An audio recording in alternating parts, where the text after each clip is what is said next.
Thank you. It's exciting to be here. We are in the midst of our transition, getting ready to have our team in place for when I take office January 8th of next year. And as many of you know, the issue of oil and gas development is nothing new to me, either personally or as well as professionally in the district that I represent in northern Colorado. And I've long worked, ever since I first heard of fracking near an elementary school in Erie, where I wrote to the operator to say, don't do it there. And they said, we effectively, we can, so we will. And really that was about 9 years ago, and really ever since. And it's important that local communities have a formal and important seat at the table in making land use decisions that affect our quality of life and our health. And that often means making sure that industrial operations are in appropriate places, just as they are with every other kind of industrial activity. No matter where you live in Colorado, you deserve to be safe in your home.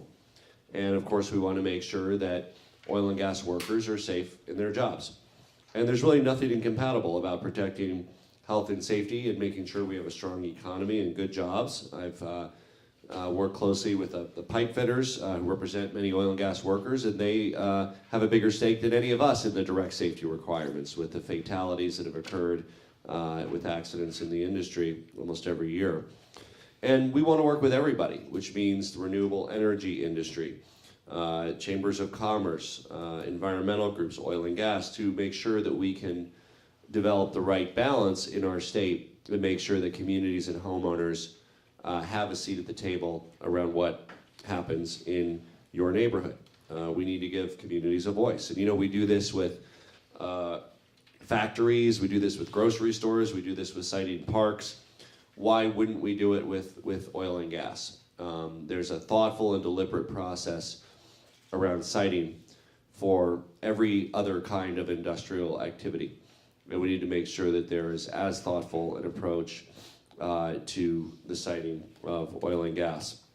And as we move to renewable energy, and I've just been so excited, even in the short time after I've been elected on our platform of 100% renewable energy by 2040, we've had 3 exciting announcements in the energy space. Xcel, the largest utility in Colorado, has committed to reducing carbon emissions by 80% by 2030 and having 0 emissions by 2050. We're very excited about that. Just the other day, Platte River Power Authority committed to 0 carbon by 2030.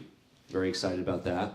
We also, from Western Colorado in the co-op world, have very exciting news from the Delta Montrose co-op, which is engaged with breaking off their relationship with Tri-State to have more clean, renewable energy. So there's a lot of exciting things happening. I mean, this is just in the last 2 weeks. And I'm more optimistic than ever before that we can achieve 100% renewable energy by 2040. But of course, we're not there yet, right? And so certainly there continues to be a demand for fossil fuels.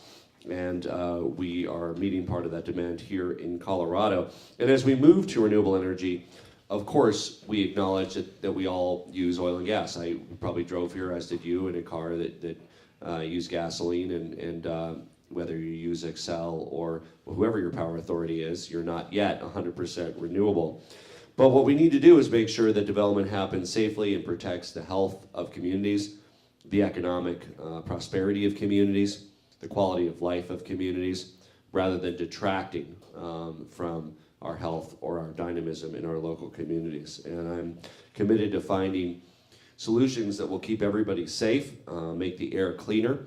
And when we're talking about cleaner air, and obviously the automobile emissions, power plants, and then yes, the extraction industry itself has a role in polluting the air.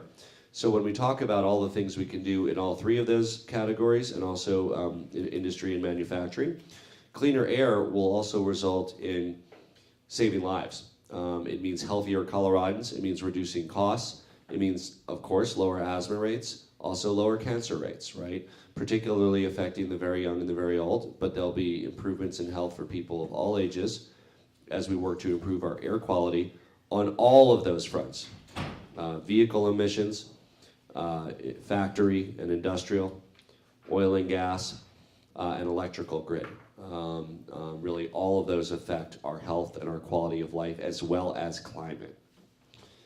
And look, I look forward to working with Logic as a key community partner in giving voice to those who are most directly affected, to really finally fix this problem that has vexed our politicians for far too long, the conflicts of surface use between residential drilling and the value and integrity and quality of life in our communities. And I think through a thoughtful process, which is hard in any area, but is obviously hard in this area as well, which is why your role is so important.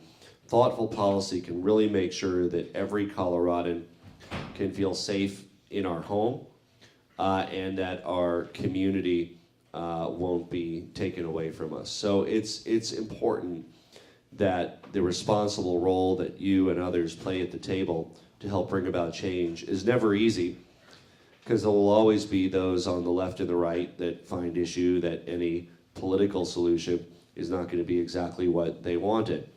But we are ready to roll up our sleeves and work to make it happen.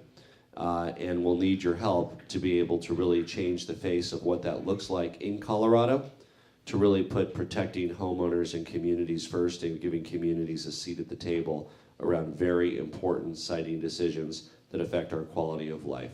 So we look forward to working with you and look forward to making sure that our state continues to be a healthy state, one that values quality of life, one that always puts health and safety first, and one that empowers our problem solvers on the ground to address any surface use conflicts in any areas of the state. So thank you for your work, and actually it's just begun, so we look forward to seeing you soon. Thank you.